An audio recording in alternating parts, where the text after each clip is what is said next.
Buenos días de nuevo. Saludo a todos los congresistas del Tercer Congreso Iberoamericano de Investigación Clínica y Sanitaria. Bienvenidos a la segunda jornada de formación clínica y sanitaria. Hoy presentamos a Micaela Bianchi Coleta, licenciada en genética.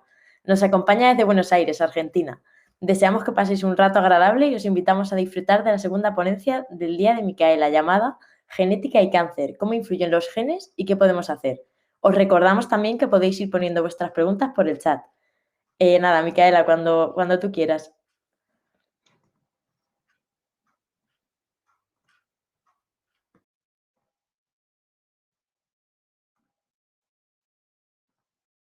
Bien, ahí se ve bien, quisiera asegurarme de eso primero. Se ve perfecto. Bien, bueno, arranco. Primero que nada, agradecer a la organización del Tercer Congreso de Investigación Clínica y Sanitaria por la invitación. Em, y bueno, arranco, ¿sí? Bueno, como bien me presentaron, mi nombre es Micaela Coleta, soy licenciada en genética y soy becaria doctoral del CONICET en Argentina. Y mi ponencia se trata sobre genética y cáncer, cómo influyen los genes y qué podemos hacer. Bueno, para que todos sepamos, la organización de esta charla, yo la pensé como si nosotros fuéramos este hombre que está aquí abajo, y tiene una maraña, ¿sí?, de información y de cosas que tiene que desentrañar, y voy a tratar, ¿sí?, a lo largo de esta ponencia, de esta charla, de que todos de que toda la información que tenemos, entre todos la podamos ir desentrañando y nos llevemos algo claro, ¿sí?, de lo que es tanto la genética como el cáncer. En la organización, primero, tenemos los aspectos generales del cáncer, ¿sí? Voy a hablar un poquito súper general, pero para que todos hablemos el mismo idioma, ¿sí? Y todos tengamos las mismas definiciones. Después voy a adentrarme en lo que es genética del cáncer. Y una vez que hayamos profundizado en genética del cáncer, que es la parte más gruesa de la charla, vamos a hablar sobre pruebas genéticas y su importancia, y luego vamos a hacer una parte de conclusiones, ¿sí? Como para ir cerrando. Bueno, la primera parte, aspectos generales del cáncer, ¿sí? En el 2023 se calcula que aproximadamente 2 millones de personas, ¿sí?, van a recibir un diagnóstico de cáncer solamente en Estados Unidos, ¿sí? Y que 600.000 personas morirán por esta enfermedad, ¿sí? O sea, no es una enfermedad que afecta a muy pocas personas. O sea, imagínense que solamente en los Estados Unidos, para este año se calcula que 2 millones de personas van a recibir un diagnóstico, les van a decir que están enfermas, y 600.000 personas van a fallecer por esa enfermedad, ¿sí? Las cifras de incidencia mortalidad por cáncer no describen, ¿sí?, completamente el efecto que tiene el cáncer en los pacientes y en las familias, ¿sí? Porque además de una morbilidad física que causa el cáncer, ¿sí?, debilitamiento y todo lo que nosotros ya sabemos, esta enfermedad se relaciona mucho con una morbilidad psicológica, ¿sí?, un sufrimiento emocional, una reducción general de la calidad de vida, afecta el nivel económico, y no solamente del paciente. Esto hay que tenerlo siempre muy en claro, que no solamente el paciente es el que se ve afectado, sino que su entorno también, ¿sí? Y eso es muy importante a la hora de tratar al paciente, porque no solamente tenemos que tener en cuenta al paciente, o sea, por sí mismo, que obviamente está enfermo y probablemente sea la persona que peor la está pasando, pero también está su entorno, que es su apoyo, ¿sí? A nivel celular, ¿sí?, en condiciones normales, las células humanas sabemos que se multiplican, ¿sí?, para formar células nuevas a medida que el cuerpo las necesita, ¿sí? Las células envejecen, quizás se dañan, entonces lo que sucede es que se mueren y hay células nuevas que las reemplazan, ¿sí? Ese proceso se llama división o multiplicación celular. Es totalmente normal, las células de nuestro cuerpo se regeneran, se renuevan, ¿sí? Pero ¿qué pasa? A veces el proceso no sigue ese orden, o sea, la célula no es que envejece o se daña fallece, se muere y hay una célula nueva que la reemplaza, ¿sí? A veces, como dije, este proceso no sigue el orden. Las células anormales o células que están dañadas, que sufren algún daño, se forman y se multiplican cuando no deberían. O sea, en vez de morirse, ¿sí? A través de un proceso denominado apoptosis, la célula en vez de morirse, básicamente lo que hace es multiplicarse, ¿sí? Se divide o se multiplica, se reproduce, ¿sí? Y estas células puede que sí o puede que no, lo más probable es que sí, que formen tumores, ¿sí? Que son bultos de tejido, o sea, son masas de células.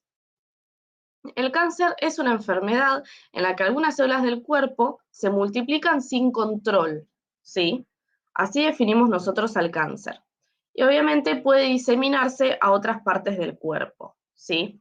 Entonces, para que todos hablemos el mismo idioma, el cáncer ocurre cuando algunas de las células del cuerpo se multiplican sin control, es decir, que hay una reproducción de células generalizada, ¿sí? Sin control, no hay nada que los detenga, y se pueden, en realidad o no, lo más probable es que sí, es que se diseminen en otras partes del cuerpo, con lo que nosotros llamamos comúnmente metástasis. Bien, los tumores que son cancerosos, ¿sí? Porque están los tumores benignos y los cancerosos son los que causan cáncer. Los cancerosos se diseminan o invaden, también se dice, aquellos tejidos que son cercanos, ¿sí? También pueden viajar a otras partes del cuerpo y formar otros tumores alejados, ¿sí? Del sitio de inicio, en un proceso que se llama metástasis. Y los tumores cancerosos también se los conoce como tumores malignos, ¿sí? A veces la palabra tumor enseguida se asocia a algo maligno, pero también hay que entender que hay tumores benignos, y hay masas de tejido benignas, ¿sí? Bien, en cuanto a eso, sabemos que, a diferencia de los tumores que causan cáncer o malignos, los benignos no se diseminan, ¿sí? A los tejidos cercanos. Básicamente se quedan donde iniciaron, ¿sí? No hay diseminación, no hay metástasis. Y a veces son bastante grandes, o sea, a pesar de que son benignos, son masas de células benignas, la verdad es que no se diseminan y eso está buenísimo, pero pueden ser bastante grandes y causar síntomas graves, ¿sí?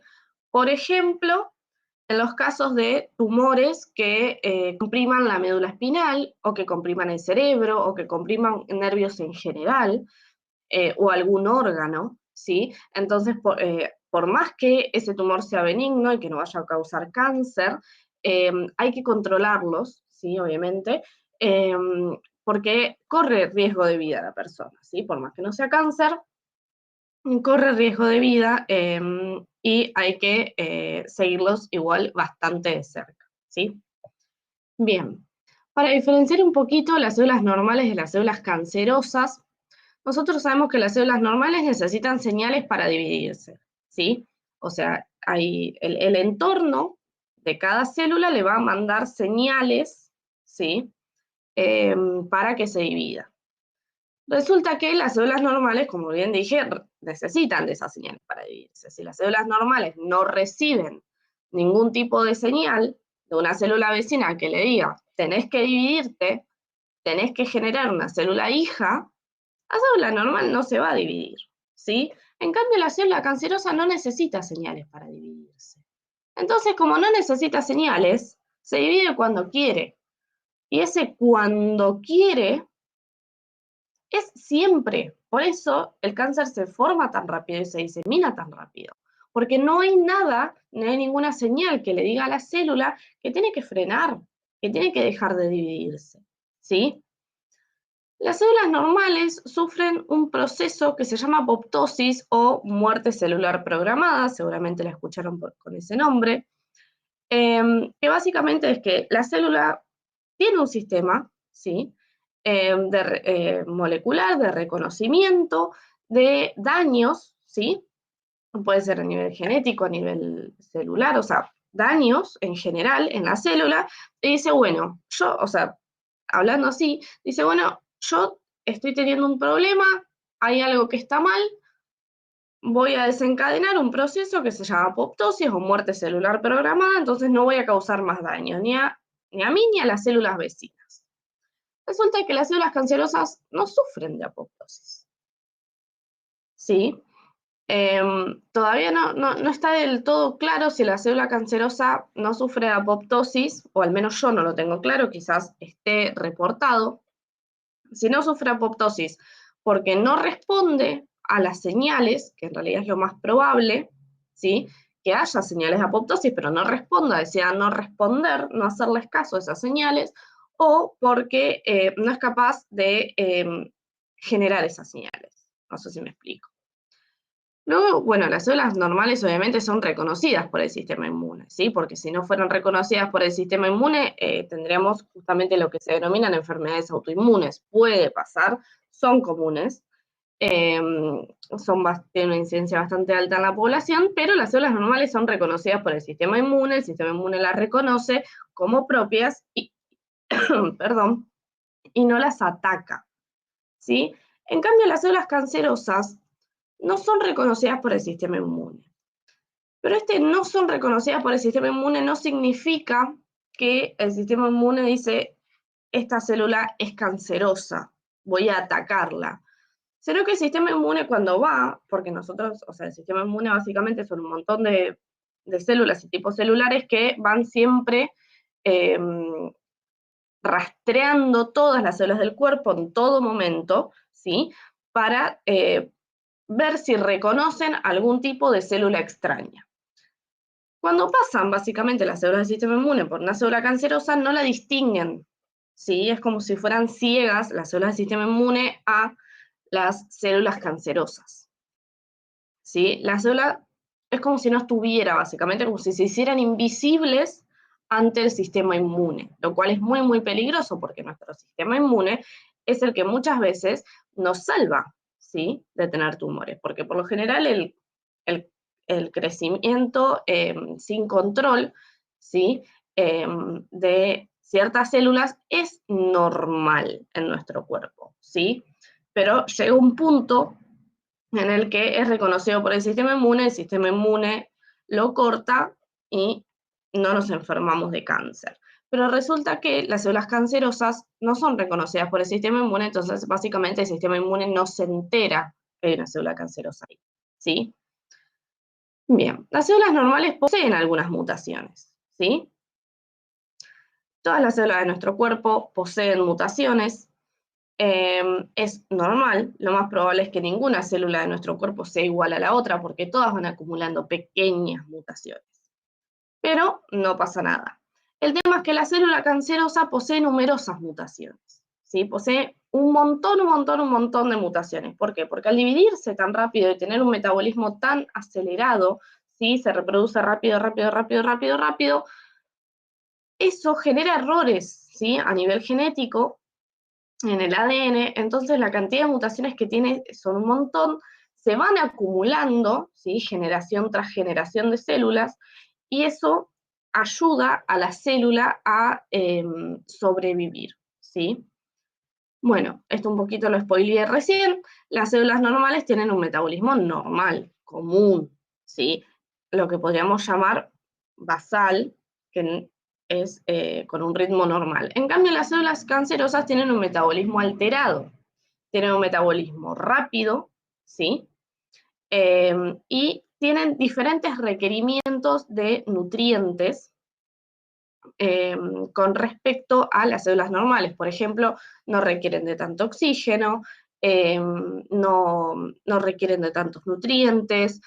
Hay un montón de cosas, ¿sí? Que se modifican a nivel metabolismo celular que hace que la célula cancerosa sobreviva con poco, básicamente. ¿Sí? Una célula normal necesita un montón de condiciones para sobrevivir, en cambio la célula cancerosa se adapta, ¿sí? Como tiene tantas mutaciones, se termina adaptando a ambientes que podríamos decir que no son favorables, ¿sí? Y por último, las células normales tienen un tamaño y una forma que son constantes, ¿sí? Más o menos, obviamente nosotros en nuestro cuerpo tenemos un montón de distintos tipos celulares, pero cada tipo celular se caracteriza por tener células relativamente constantes en cuanto a su tamaño y a su forma, ¿sí? Son todas relativamente similares. En cambio, las células cancerosas no. ¿Sí? Hay algunas chiquitas, hay algunas grandes, hay algunas de una forma y algunas de otra, ¿sí? No son iguales, son diferentes. Bien. Ahora vamos a adentrarnos un poquito en la segunda parte, que es la genética del cáncer. Perdón, ahí está. Bien, en cuanto a genética del cáncer, tenemos dos grandes tipos de genes que promueven la génesis o la formación de tumores, ¿sí? Tenemos los oncogenes, que son genes que básicamente van a causar cáncer y son los que, ¿cómo lo puedo explicar? Ayudan de cierta forma a la célula cancerosa a sobrevivir, ¿sí? Los oncogenes son los genes que ayudan a que la célula cancerosa o no sea reconocida por el sistema inmune o pueda sobrevivir en un ambiente adverso. Y después tenemos los genes supresores de tumores. Los genes supresores de tumores son esos, son genes que suprimen los tumores. Por ejemplo, son genes que están muy relacionados a el ciclo de vida celular, ¿sí? Al ciclo celular. Entonces, por ejemplo, cuando hay una célula que se está dividiendo, multiplicando o reproduciendo muchas veces o sin control, el gen supresor de tumores dice, bueno, no, hasta ahí, te estás dividiendo demasiado, estás generando muchas células, tenés que frenar. Entonces la célula, que todavía es normal, atenta a esa señal, induce apoptosis, se muere o se deja de dividir. Pero cuando los genes supresores de tumores sufren mutaciones, porque obviamente son genes y están, o sea, no se salvan, ¿sí?, de tener mutaciones, por más que sean genes supresores de tumores, pueden sufrir mutaciones igual.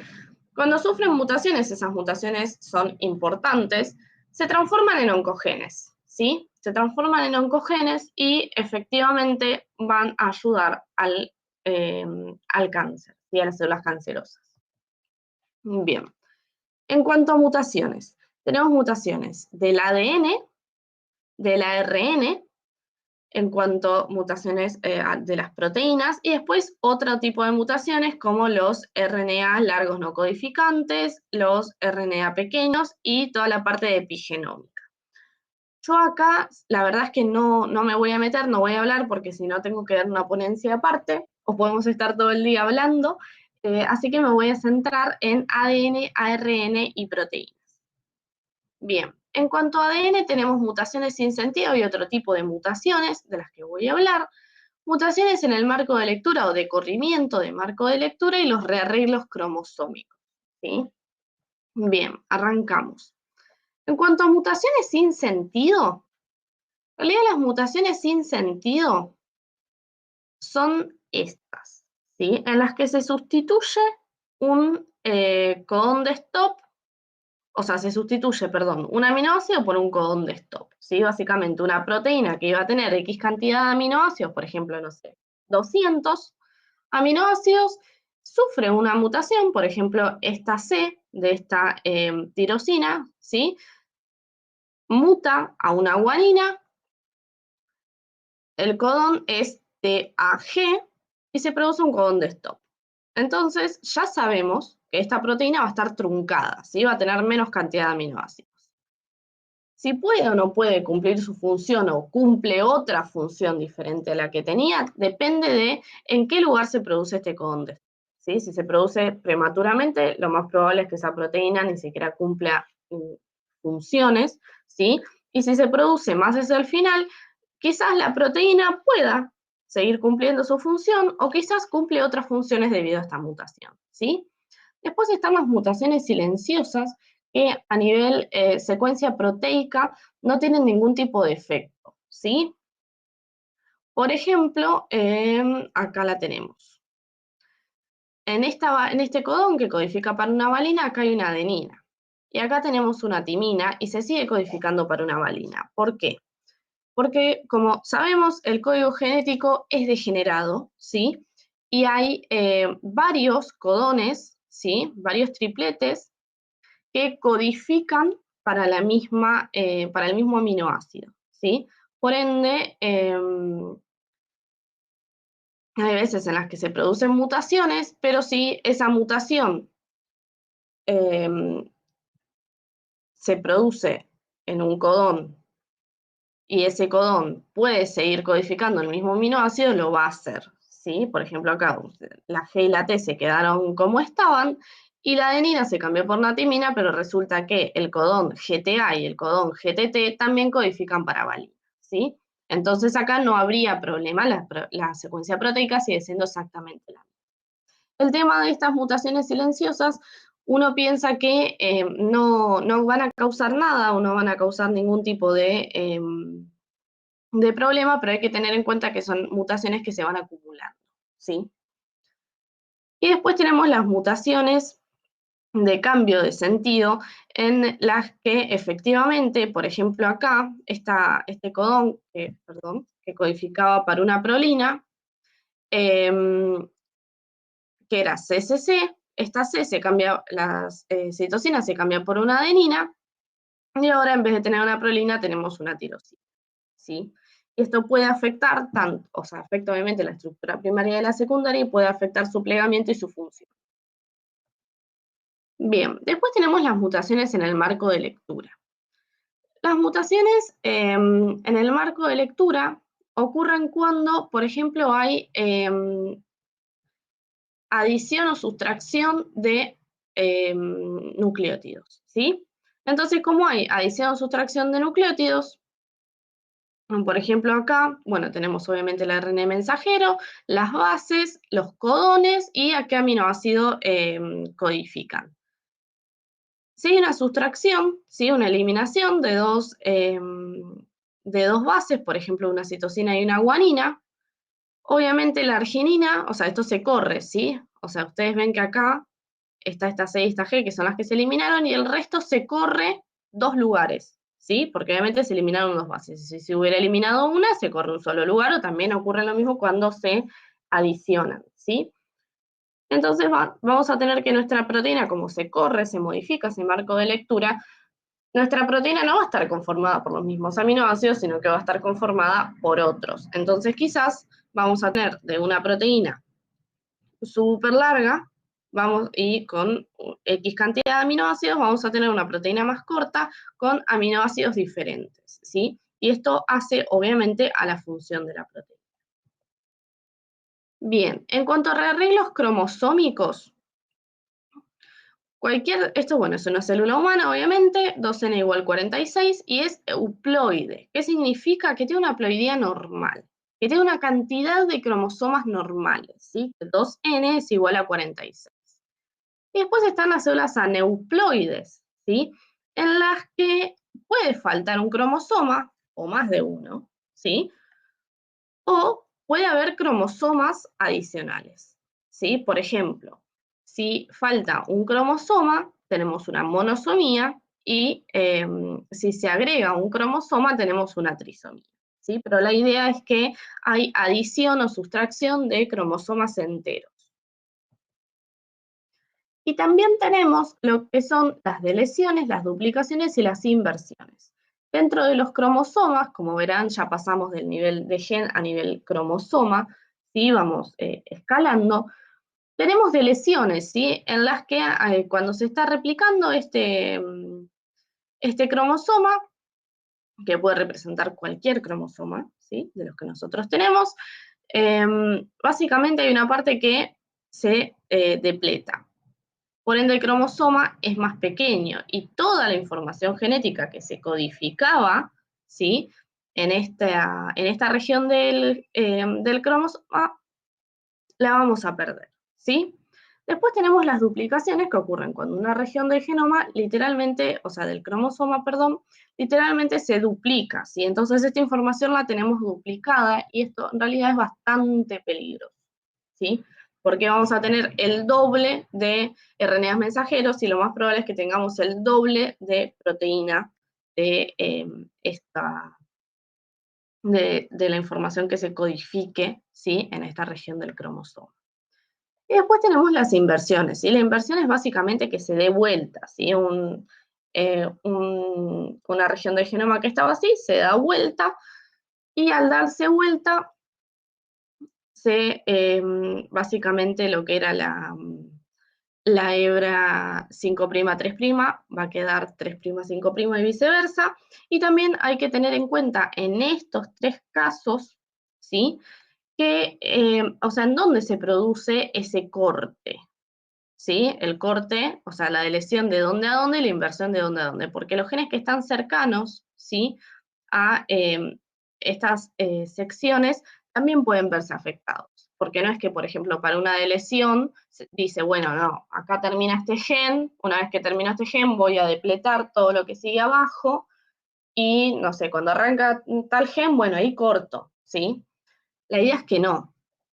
Lo que sucede es que básicamente la deleción, las duplicaciones y las inversiones se producen en cualquier parte y no se eligen zonas cercanas o zonas delimitadas. ¿Sí? Básicamente ocurre en cualquier lado, entonces puede haber genes que en realidad no participan en esa deleción, duplicación o inversión, pero que igual se ven afectados por estar cerca. Bien, en cuanto a las mutaciones de ARN, tenemos lo que es splicing alternativo, iniciación alternativa de la transcripción y la poliadenilación alternativa. En cuanto al splicing alternativo, en realidad es bastante común. Acá tenemos el ejemplo de BCL2L, ¿sí? Un transcripto primario en el que consta de dos exones, el exón 1, el exón 2. El exón 1 está formado por, podríamos decir, una parte más grande y una más pequeña, y después acá tenemos un intrón. En el splicing alternativo, obviamente el intrón se va a eliminar, porque todos sabemos que en el splicing los intrones se eliminan, pero acá puede haber dos opciones, ¿sí? En el transcripto que ya sufrió el splicing alternativo de BCL2L, si solamente usa, acá hay dos sitios de splicing, ¿sí? Es el sitio de splicing 1 y el sitio de splicing 2. Si nosotros, o sea, la maquinaria proteica, ¿sí? En realidad, de splicing alternativo, lo que hace es unir el exón 2 con el exón 1, pero tiene en cuenta solamente el sitio 2 de splicing, ¿sí? Del exón 1, es decir, se queda con la parte más grande, vamos a tener una proteína que es proapoptótica, ¿sí? Es decir, que va a favorecer la apoptosis. Habíamos dicho que la apoptosis era el proceso de muerte celular, es decir, nos va a ayudar de cierta manera a regular lo que es el cáncer, ¿sí? Pero si por alguna casualidad, en vez de tener el sitio, de considerarse el sitio de splicing 2, se considera el 1, se va a conservar esta pequeña parte, y esta proteína, ¿sí? Es antiapoptótica. Es decir, cuando haya señales de apoptosis, le va a decir a la célula, no programes tu muerte, ¿sí? Entonces va a favorecer el desarrollo del cáncer. En cuanto a la iniciación alternativa de la transcripción, nosotros tenemos, por ejemplo, dos condiciones, ¿sí? Y acá lo más importante es que tenemos nuestro sitio de iniciación alternativo, ¿no? Tenemos dos sitios, en realidad, un sitio 1, y después tenemos un sitio 2. En la condición 1, la transcripción inicia en el sitio 1 y no hay ningún problema, ¿sí? Sigue la proteína, tenemos una proteína completa que tiene su ATG, su MTS, que es el sitio de direccionamiento hacia la mitocondria, en el que no hay ningún problema, ¿sí? La proteína es completa y puede cumplir sus funciones. En cambio, en una segunda condición, ¿sí? En vez de iniciarse la transcripción en este sitio, ¿sí? El sitio 1, se va a iniciar en el sitio 2. Por ende, la proteína en sí va a estar truncada con respecto a la proteína normal, no va a tener un sitio de direccionamiento hacia la mitocondria, ¿sí? Como ven, acá falta, y básicamente va a ir al citosol. Entonces no va a poder cumplir su función porque no va a estar en el lugar donde necesita cumplir esa función. Y en cuanto a poliadenilación alternativa, nosotros tenemos sitios de poliadenilación, ¿sí? Básicamente son sitios en los que la proteína puede ser poliadenilada, ¿sí? Se le inserta la colita de polía. Por ejemplo, acá tenemos estos, bueno, obviamente lo negro son los intrones y los cuadraditos, los rectangulitos, perdón, de colores son los exones. Puede ocurrir que haya splicing alternativo, ¿sí? Y haya dos dos sitios distintos de poliadenilación. Entonces puede que nos quede una proteína azul, celeste y verde más claro, podríamos decir que es esta de acá abajo, entonces se poliadenila en realidad este sitio, y si no, se puede poliadenilar el otro sitio que es el verde más oscuro, ¿sí? Bien.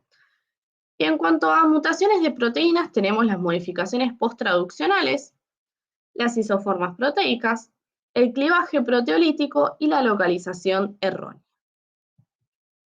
En cuanto a mutaciones post-traduccionales, yo no voy a entrar en detalle, pero la idea que quiero que se lleven es que hay una proteína target, ¿sí? Mi proteína de interés, que puede sufrir un montón de modificaciones, ¿sí?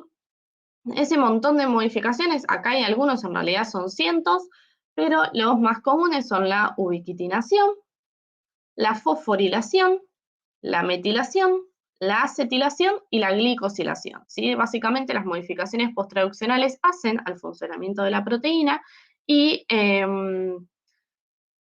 por lo general, si no están, ¿sí? Si una proteína no es modificada a nivel posttraduccional, no suele poder cumplir sus funciones, ¿sí? Si alguno está familiarizado con las cascadas de señalización celular, por lo general, siempre las proteínas para cumplir su función se fosforilan o se desfosforilan. Bueno, esas son modificaciones posttraduccionales, ¿sí? Pero lo importante que quiero que se lleven de acá es que hacen a la función de la proteína y de acuerdo a si están o si no están, o si, por ejemplo, la proteína está o no está metilada, está o no fosforilada o glicosilada, ¿sí? O se le agrega un grupo acetilo, básicamente no va a poder cumplir su función o a lo sumo va a cumplir otra. En cuanto a isoformas, la verdad es que si tenemos un RNA que todavía no se procesó, es decir, que todavía no sufrió splicing, bueno, obviamente lo verde y lo verde, perdón, lo celestito y lo rojito, ¿sí? Son, en este caso son los exones y lo negro son los intrones. Tenemos, tenemos, o sea, lo que sería la parte constitutiva, ¿sí? El splicing constitutivo, en el que básicamente lo que se hacen es conservar los exones, ¿sí? Los 3 exones, se eliminan los intrones. Lo que todos conocemos. Después tenemos los exones cassette, ¿sí? O básicamente lo que uno diría splicing alternativo, ¿sí? Este exón puede o no puede estar en la isoforma final del RNA mensajero. Luego tenemos los sitios 5' de splicing alternativo. Dentro de uno de los exones puede haber un sitio alternativo de splicing, es decir, que puede ser tomado o no, como nos pasó con la proteína BCL2L. ¿Sí? Sigue exactamente el mismo principio. Entonces, cuando pasa por el splicing alternativo, esta región puede ser tomada o no. Lo mismo pasa en vez de cuando está en 5' en 3', ¿sí? Volvemos a lo mismo, es el mismo principio. La idea es que al haber dos sitios de splicing, puede haber isoformas que consideran el sitio de splicing como esta o isoformas que no. En cuanto a la retención de intrones, lo que sucede es que en vez de haber, o sea, el splicing, en vez de básicamente dejarnos una isoforma que lo único que tiene son exones, va a tener un intrón, ¿sí? O sea, pueden estar las dos formas, conviven las dos, ¿sí? Y después tenemos los exones que son mutuamente exclusivos, es decir, se excluyen entre ellos, que tenemos dos exones celestes o azules, y después tenemos dos rojos, el A y el B, no pueden existir, no, o sea, no pueden coexistir, por ende va a haber una isoforma que tenga solamente A u otra isoforma que tenga solamente B, pero no va a haber ninguna isoforma que tenga A y B, ¿sí? Bien. En cuanto a clivaje proteolítico, es bastante común, ¿sí? Básicamente, la proteína para cumplir su función, o sea, se forma como un propéptido enorme, ¿sí? Bastante largo, y para poder cumplir su función tiene varios sitios de clivaje que cuando viene una proteína, obviamente que cliva, ¿sí?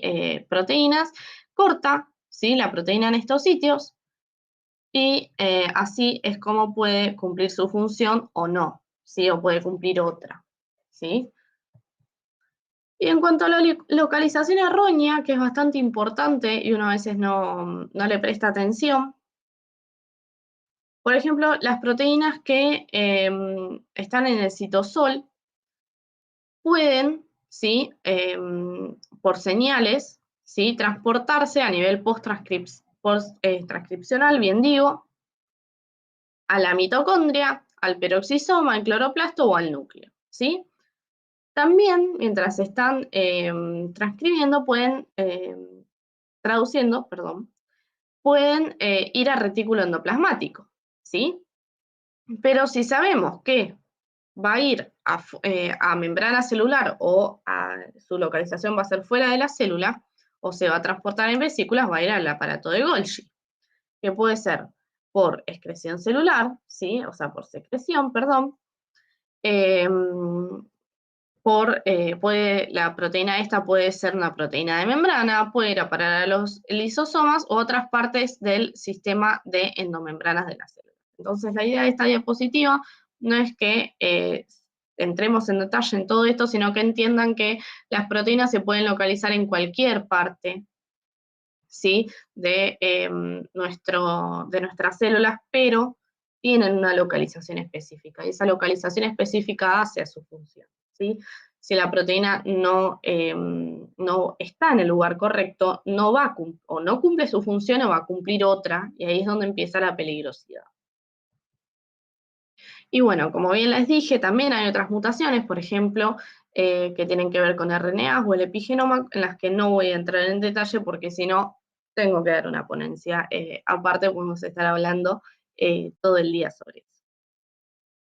Bien, entonces para resumir un poquito de lo que estuvimos hablando, ¿sí? Una célula cancerosa lo que hace es tener señales, ¿sí? Que constantemente le están diciendo que prolifere, ¿sí? Que se reproduzca, evade, ¿sí? Los supresores de crecimiento, ¿sí? Los evade totalmente. Evade el sistema inmune, ¿sí? Es decir, no es reconocida por el sistema inmune no la puede destruir, sobrevive tranquilamente. Se las considera que son inmortales porque siempre pueden reproducirse, producen inflamación, ¿sí? Activan toda la vía de invasión y metástasis y también de crecimiento de la vasculatura. Obviamente el genoma es inestable y hay un montón de mutaciones porque como se reproducen tan rápido, las polimerasas van muy, muy rápido, ¿sí? Y ese metabolismo acelerado hace que se produzcan mutaciones, resisten a la muerte celular y obviamente tienen un metabolismo desregulado, ¿sí? Lo que hay que tener en cuenta es que son senescentes, ¿sí? Que tienen una plasticidad fenotípica enorme, es decir, que al tener una plasticidad fenotípica enorme se adaptan a cualquier ambiente y sufren reprogramación epigenética no mutacional, ¿sí? De lo que voy a hablar un poquitito más adelante, voy a nombrarlo muy, muy rápidamente. Y también ahora se está viendo que hay todo un microbioma asociado a los tumores, ¿sí? Bien, tenemos una célula normal acá, ¿sí? Esta célula normal se divide. Resulta que, obviamente, como todos sabemos, las células se dividen o sea, cada célula madre, por así decirlo, va a dar lugar a dos células hijas. Obviamente, después acá el gráfico está simplificado. Una célula normal se divide, da una célula hija, también que la podemos considerar normal, y después da una célula hija que tiene una mutación, que por daño celular tiene una mutación. Esta célula mutada, o que tiene una mutación, va a dar lugar a células mutadas. Resulta que esta célula mutada va a dar lugar también a otras células que quizás por cierto daño celular van a producir una segunda mutación. Y esta célula que ya tiene dos mutaciones puede sufrir daño celular y va a dar lugar a células hijas que tengan dos mutaciones o una tercera mutación. Es una cuarta mutación y sucesivamente, y así es como se desencadenan las células cancerosas. Y básicamente se acumulan las mutaciones. Bien, en cuanto a mutaciones, justamente, se han descrito 4 tipos de heterogeneidad, ¿sí? Primero, heterogeneidad dentro del tumor primario, es decir, el tumor original, ¿sí? No el que sufre, o sea, el que resulta de la metástasis, sino el original. Básicamente, bueno, acá tenemos el ejemplo de un hígado con el páncreas. Las células fundadoras, que se las llama, si las células que conformaron el cáncer son estas rojas, ¿sí? En cada uno de los distintos colores tenemos los diferentes clones. Básicamente hay heterogeneidad dentro del tumor primario porque vemos que o sea, básicamente estos colores no son iguales, sino que son diferentes, es decir, que hay subpoblaciones celulares, ¿sí? Cada una con mutaciones que la caracterizan. Después tenemos la mutación o la heterogeneidad, perdón, intermetastásica. ¿Qué significa? Que las metástasis se van a originar de diferentes clones, por ende son distintas, ¿sí? Son subtipos celulares diferentes. Después tenemos la heterogeneidad intrametastásica, es decir, que dentro de cada metástasis, acá falta el tumor primario, pero dentro de cada metástasis nosotros encontramos un montón de tipos celulares, ¿sí? No es que cada metástasis está formado por un tipo celular diferente, sino que cada metástasis está formado por varios tipos de tipos celulares, ¿sí? Y después tenemos la heterogeneidad interpaciente, ¿sí? Que es la idea de que el paciente 1 y el paciente 2 tienen diferentes subpoblaciones celulares. Esto hace que el cáncer sea muy, muy difícil de tratar, porque si el paciente 1 y el paciente 2, por ejemplo, no poseen la misma población celular, no van a responder de la misma manera a un medicamento antitumoral, ¿sí? Y aparte también es muy difícil de tratarlo porque, por ejemplo, las metástasis pueden ser diferentes o el mismo tumor primario tiene distintos tipos celulares. Entonces quizás yo doy una medicación para tratar al clon 3, pero los otros clones siguen ahí. Y eso no va a hacer que yo elimine el cáncer, ¿sí? Por eso es tan complicado de tratar. Bien, esto es un poquito más de lo que veníamos hablando. Nosotros tenemos un tumor primario con mutaciones A y B, ¿sí? Cada una representada por un color, o sea que vamos a tener una subpoblación celeste y una subpoblación rosa. Y tenemos lo que es la heterogeneidad del tumor primario. Después tenemos las metástasis, ¿sí? Que cada una de estas células, por ejemplo, una rosa y una celeste, se van a diseminar a otras partes del cuerpo, van a formar metástasis que son distintas entre ellas, ¿sí? Y después tenemos directamente la heterogeneidad intrametastásica, es decir, en la misma metástasis tenemos diferentes subpoblaciones de células. Y acá, ¿a qué vamos? A que cada una de estas subpoblaciones celulares va a estar caracterizada por mutaciones específicas. Y como va a estar caracterizada por mutaciones específicas, esas mutaciones le van a conferir ciertas características, ¿sí?, a esos tipos celulares. Entonces, un tumor que está formado por un montón de tipos celulares, ¿sí?, por ejemplo, va a tener células que lo van a ayudar a evadir los genes supresores de tumores o de crecimiento, otros que lo que hacen es producir una señalización de proliferación constante, se le van a decir, bueno, tenés que dividirte.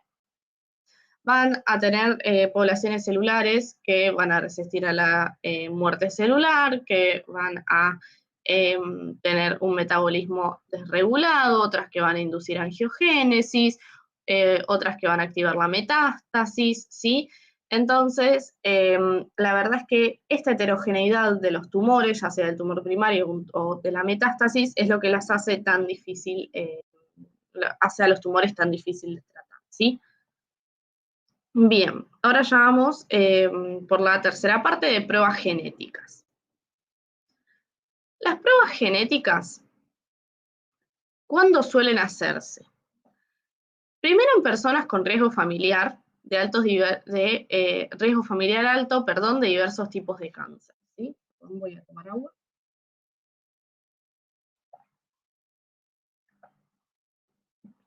¿Sí? Hay personas que tienen un riesgo familiar alto de diversos tipos de cáncer, bueno, está aconsejado hacer una prueba genética. Después en familiares de personas que tienen mutaciones que aumentan el riesgo de cáncer, ¿sí? Por ejemplo, yo tengo un familiar directo, un hermano, un padre, una madre, abuelos también, que tienen ya se sabe que tienen mutaciones específicas, ¿sí? Que aumentan el riesgo de cáncer, bueno, también está aconsejado realizarlo en esas personas, ¿sí? Y después en personas que ya han sido diagnosticadas con cáncer para saber cuáles cuáles podrían ser las mutaciones, ¿sí? Que causaron, ¿sí? Ese crecimiento desregulado, ese tumor, ¿sí? Y con eso ayudar al tratamiento farmacológico. En cuanto a un test genético, tenemos distintos tipos de resultados, ¿sí? Cuando nosotros nos hacemos un test, vamos a tener un resultado positivo, un resultado negativo y un resultado incierto. Ahora, vamos a hablar un poquito de los distintos, o sea, qué significan cada uno de estos resultados. Un resultado positivo nos dice que tenemos uno o más genes mutados, ¿sí? Esto va a ser, o sea, resultado positivo, negativo o incierto va a ser para cada uno de los genes que se hayan evaluado. Un resultado positivo nos dice que al menos uno o más genes están mutados, ¿sí? Nos dice que ese gen tiene una mutación. Esa mutación que confiere un riesgo incrementado de padecer cáncer. Por ejemplo, si es un gen asociado a cáncer de pulmón, vamos a tener un riesgo incrementado de padecer cáncer de pulmón. De todos modos, siempre hay que tener en cuenta que esto no es indicativo de cáncer, ¿sí? Un resultado positivo con un riesgo incrementado no nos dice que vamos a tener cáncer o que vamos a desarrollar cáncer.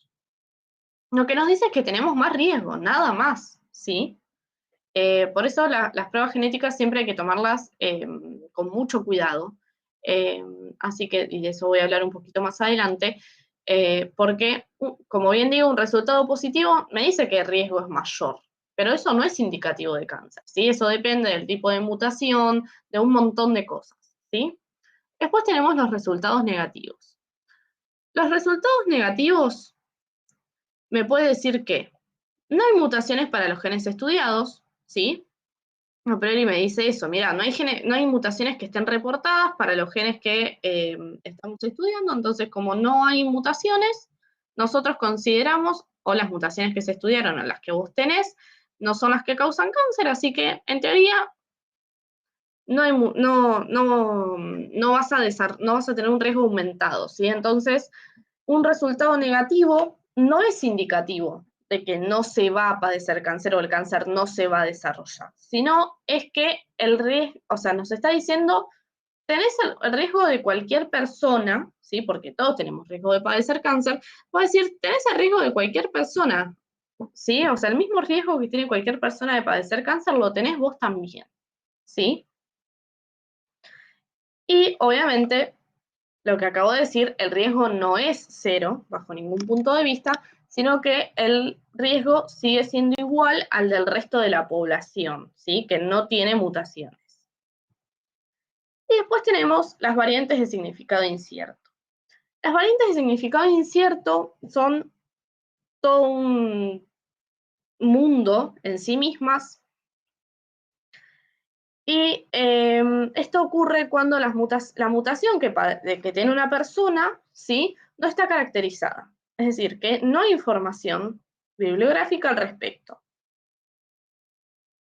No se sabe, ¿sí? O sea, no se sabe si esa mutación va a causar o no va a causar incrementos en la probabilidad de tener cáncer. Entonces no se puede establecer riesgo. A priori, uno no puede decir tenés un riesgo aumentado o no tenés riesgo de padecer cáncer. No se le puede decir nada al paciente, ¿sí? Y acá lo que ocurre es que hay una constante revisión de los resultados.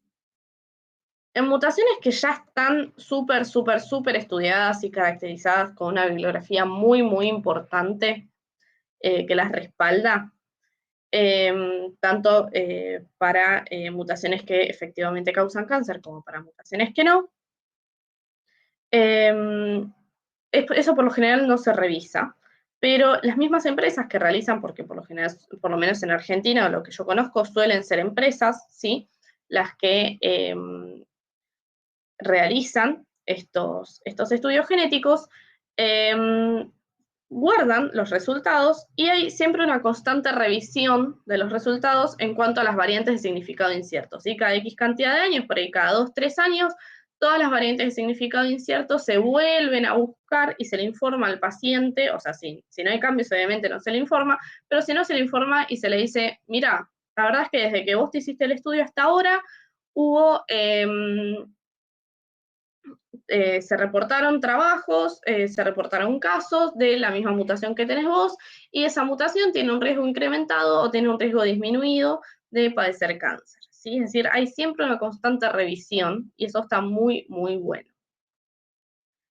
Bien, en cuanto a variantes genéticas, tenemos aquellas, hoy hablábamos de resultados, ¿no? Ahora hablamos de variantes genéticas. Tenemos las que son patogénicas, que son aquellas variantes que están involucradas de manera directa en el desarrollo de la enfermedad, ¿sí? La variante patogénica sabemos que va a causar la enfermedad, ¿sí? Si esa mutación que yo encontré efectivamente está relacionada con el desarrollo del cáncer.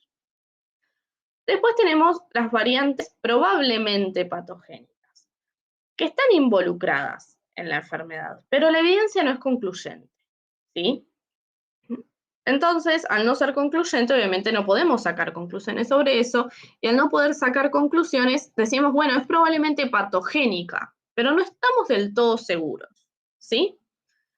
Después, como bien dije, tenemos las variantes de significado incierto en las que no hay suficiente información como para poder clasificar esa variante, ¿sí? No hay información, o al menos no la suficiente, entonces no podemos decir hay un riesgo incrementado o no hay riesgo incrementado de producir cáncer, ¿sí?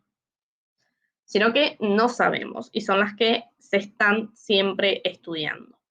Después tenemos la probablemente no patogénica, es decir, que en teoría no estaría involucrada en el desarrollo de la enfermedad, no estaría involucrada en el desarrollo del cáncer, pero, volvemos a lo mismo, la evidencia no es concluyente, ¿sí? No tenemos suficiente evidencia como para decir que es no patogénica, por ende, la clasificamos como probablemente no patogénica.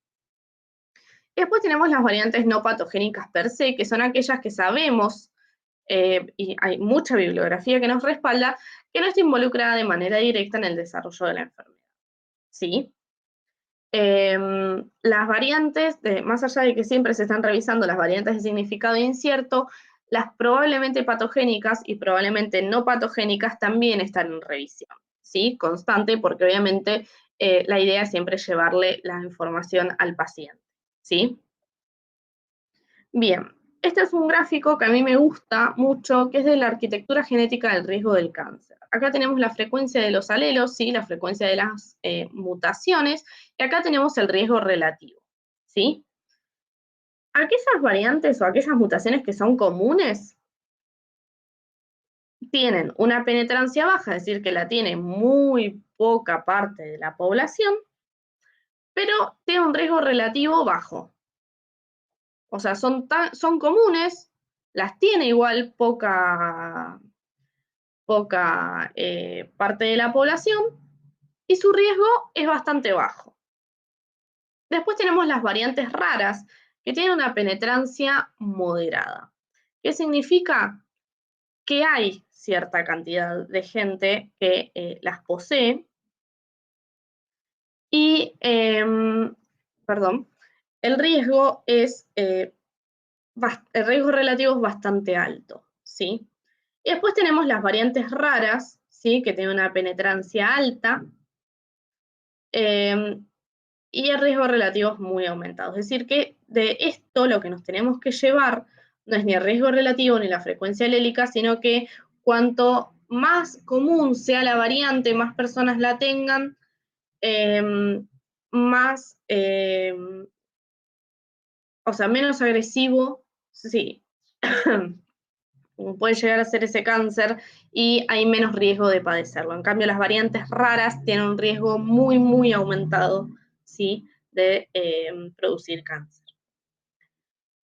Este es un pequeño, muy, muy pequeño cuadrito de las proteínas, ¿sí?, o los genes que se pueden mutar y pueden desarrollar cáncer y en qué están involucrados. Por ejemplo, la regulación de la apoptosis, reparación del DNA, metabolismo, unión al RNA, señalización del sistema inmune, splicing, adhesión celular, varias vías de señalización, ubiquitinación, modificación de la cromatina, factores de transcripción, hay un montón, ¿sí? Básicamente el cáncer es un conjunto de mutaciones en un conjunto de genes que cada vez es más y más grande. Bien, en cuanto a las pruebas genéticas, hay 5 puntos importantes. Primero, si hay necesidad o no de orden médica. Yo considero que sí. Esto es opinión personal.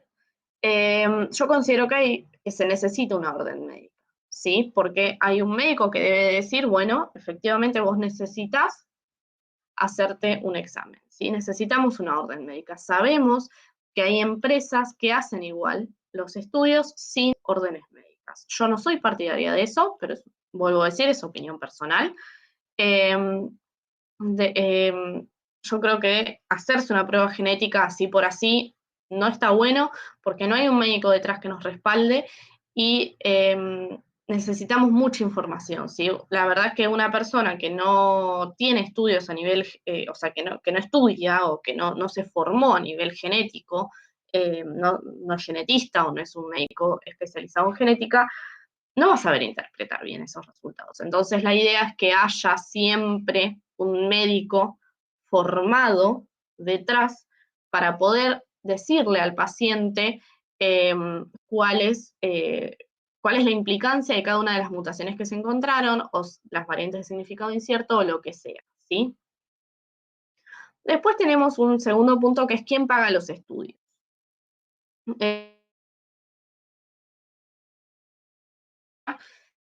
El Estado no los cubre y son muy, muy caros, pero muy caros. Salen del bolsillo del paciente, las prepagas no suelen cubrirlos, en hospitales públicos tampoco se hacen. Así que es un punto bastante importante tener en cuenta porque quizás una persona necesita hacerse un estudio o podría hacérselo, pero no tiene el dinero suficiente, ¿sí? Hay que tener un montón de cuestiones en cuenta. El tercer punto es que la persona debe firmar un consentimiento informado y esto acarrea un punto muy, muy importante que a mí me parece que es una decisión propia. Hay personas que eligen no saber cuáles son las mutaciones que tienen y hay personas que sí eligen saber.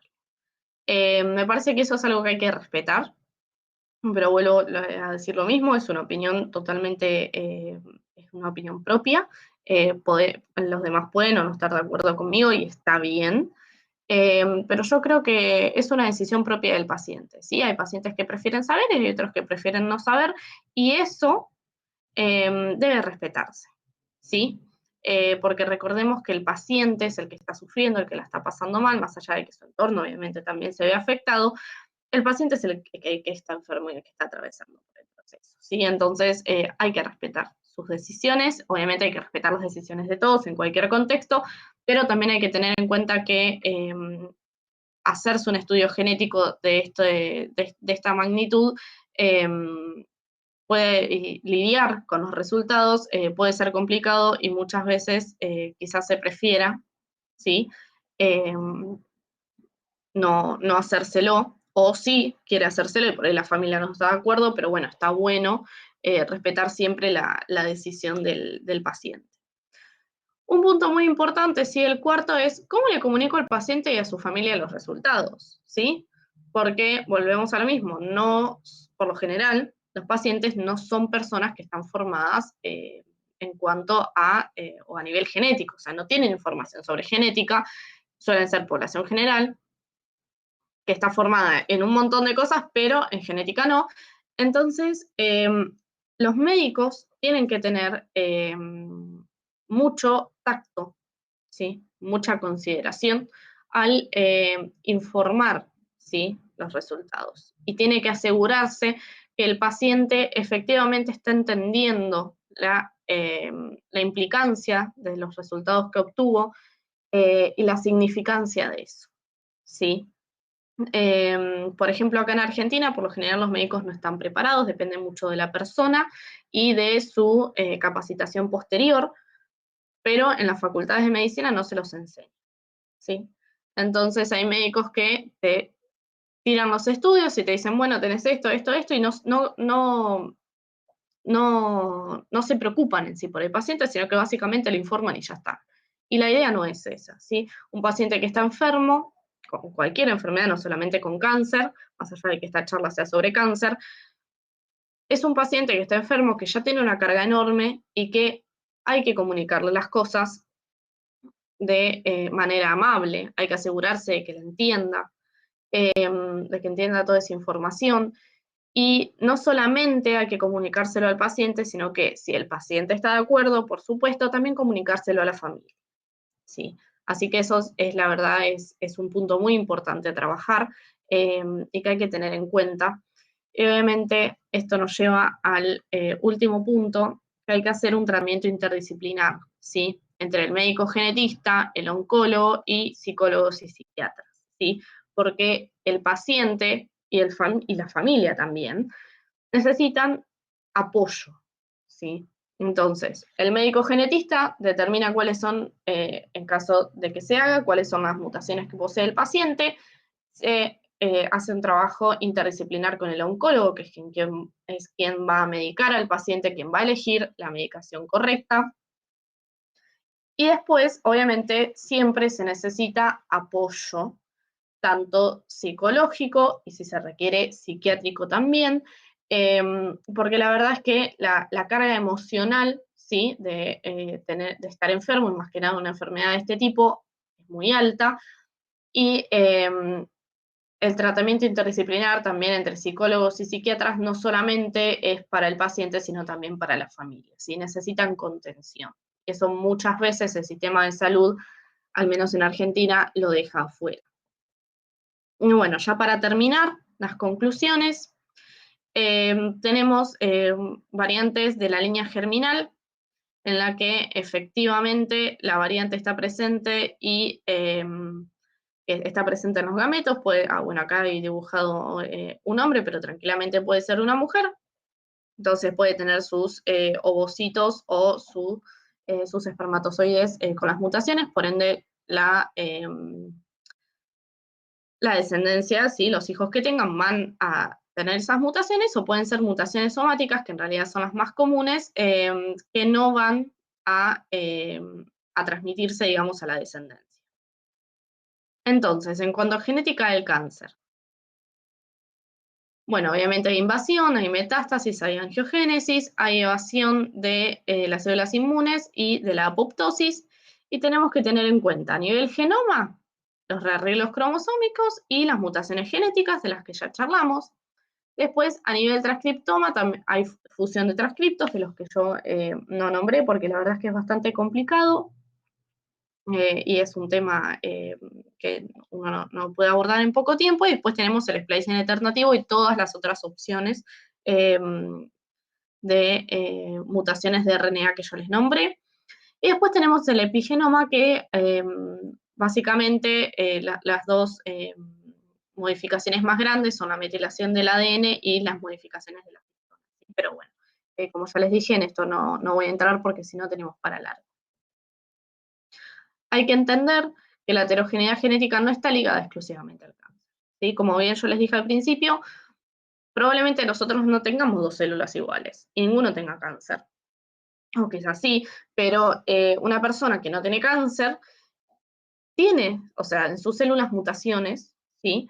Y probablemente no encontremos en nuestro cuerpo dos células exactamente iguales, ¿sí? Entonces la heterogeneidad genética no está ligada exclusivamente al cáncer, sino que es algo normal en las células, ¿sí? Y las listas de genes, ¿sí?, que podrían causar cáncer, que obviamente se están actualizando todo el tiempo, incluyen más de 500 genes, ¿sí? Entonces hay que entender que eso es un proceso en el que estos genes también estos 500 genes van a interactuar entre sí, interactuar con otros genes, y eso hace que el tratamiento de la enfermedad sea muy complejo. Después tenemos la complejidad del proteoma. Esta es una diapositiva que a mí me gusta mucho, que nosotros sabemos que nuestro genoma es bastante vieja, hay 25.000 genes, en realidad se calculan un poco menos. Ocurren, como ya estuvimos hablando, un montón de splicing alternativo, edición del RNA, promotores alternativos, y se producen distintos transcriptos, ¿sí?, distintos ARN mensajeros. Esos distintos transcriptos ARN mensajeros van a formar proteínas, y esas proteínas van a sufrir modificación posttraduccional. Entonces, el proteoma, que es el conjunto de proteínas de una célula, puede tener más de 1 millón de proteínas, ¿sí? Entonces, no solamente nos tenemos que focalizar, más allá de que yo hable de genes, no nos tenemos que focalizar solamente en el genoma y en el transcriptoma, sino que también hay que tener en cuenta el proteoma, ¿sí?, el conjunto de proteínas que tienen las células, porque son efectivamente las que van a cumplir la función de la función en las células, y son las que van a llevar o no a que haya cáncer, ¿sí? Bien, la idea es que la persona que tiene cáncer tenga una terapia personalizada, ¿sí? Esto en la mayoría de los casos no se da por cuestiones económicas y por falta de conocimiento, pero la idea es a lo que se está tratando de llegar, ¿sí? En cuanto al paciente, tenemos las mutaciones, diagnóstico por imágenes, y bueno, obviamente hay que tener en cuenta el microambiente tumoral. Y después tenemos el metabolismo, ¿sí? Hay que tener en cuenta tanto el metabolismo de las células como el del organismo y la dieta. Y después, obviamente, los estándares de cuidado, que son las terapias que más se utilizan, que es la quimioterapia, la radioterapia y la inmunoterapia. Pero la idea es que la persona tenga un tratamiento personalizado de acuerdo a las mutaciones que tiene, a las capacidades económicas, pero más que nada a las mutaciones que tiene, ¿sí? Porque si nosotros tratamos a una persona con un medicamento que no es para su tipo de cáncer, evidentemente la estamos tratando mal. Así que bueno, les agradezco un montón. Ante cualquier cosa, cualquier duda, si se quieren comunicar conmigo, este es mi mail, coleta con doble T, mica@gmail.com. Así que bueno, estoy abierta a preguntas que quieran realizar. Muchas gracias.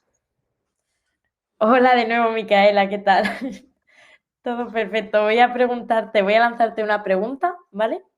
Dale. En términos de medicina de precisión, ¿cuáles considerarías que son los desafíos asociados con la interpretación de la variabilidad genética en la respuesta a fármacos? Bien, está muy, muy interesante la pregunta, está muy buena.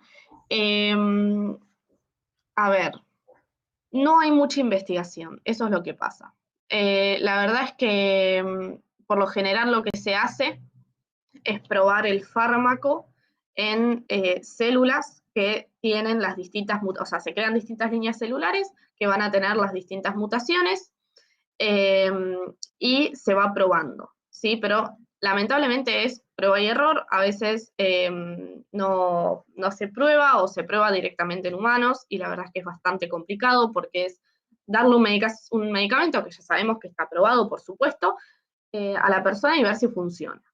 Muchas veces, por lo menos acá en Argentina, es medio azaroso en ese sentido, y creo que el desafío más grande es, como son tantas mutaciones, o sea, la verdad es que es casi imposible desarrollar un medicamento para cada una de las mutaciones, porque como dije, no hay que tener en cuenta solamente las mutaciones, sino la proteína final y cómo eso interactúa, y son tantos genes, y termina siendo toda una red enorme. Pero bueno, creo que el principal desafío es cómo responde el paciente. O sea, es algo muy personalizado, ahí ya nos metemos en lo que es la medicina personalizada, y la verdad es que es muy, muy complicado. Hay gente que obviamente se especializa en eso, pero muchas veces es ver bibliografía, y tratar de con eso darle al paciente la mejor medicación posible, ¿sí? Para la mutación que posee, y tratar de con eso poder ayudarlo y que pueda tener un tratamiento y una mejora de la calidad de vida y obviamente si se puede curar, mejor, pero el mayor desafío es que hay muchas drogas, hay muchas mutaciones y lamentablemente no se pueden probar todas las drogas con todas las mutaciones. Y también está la parte de la ciencia, que obviamente siempre se invierte en ciencia, pero a veces lamentablemente no alcanza. Las enfermedades y las mutaciones y la información que nosotros tenemos avanza muy, muy rápido. Y lamentablemente la ciencia a veces se queda atrás, no en el sentido de que no se investiga, sino en el sentido de que no hay los recursos suficientes o la cantidad de equipos suficientes, equipos humanos, ¿sí? Recursos humanos suficientes para investigar eso. Perfecto, qué bien. Pues nada, felicitarte de parte de todos los congresistas. Muy interesante y muy bien explicado todo lo que nos has presentado hoy. Decirte también que ha sido un placer poder asistir a tu ponencia en la jornada del día de hoy y te agradecemos mucho tu participación en el tercer Congreso de Investigación Clínica y Sanitaria. Bueno, muchas gracias, les agradezco a ustedes, gracias por haberme escuchado, cualquier cosa tienen mi mail, se pueden poner en contacto conmigo, y bueno, encantada de haber estado acá. Genial, encantados nosotros también de tenerte por aquí. Y también agradecer a todos los congresistas que nos han acompañado en la segunda ponencia del día de hoy. Y nada, recordaros que a las 11:30 dará comienzo el webinar acreditado de hoy, titulado Transfusión sanguínea extrahospitalaria en HEMS Andalucía, CES 061. Os esperamos a todos.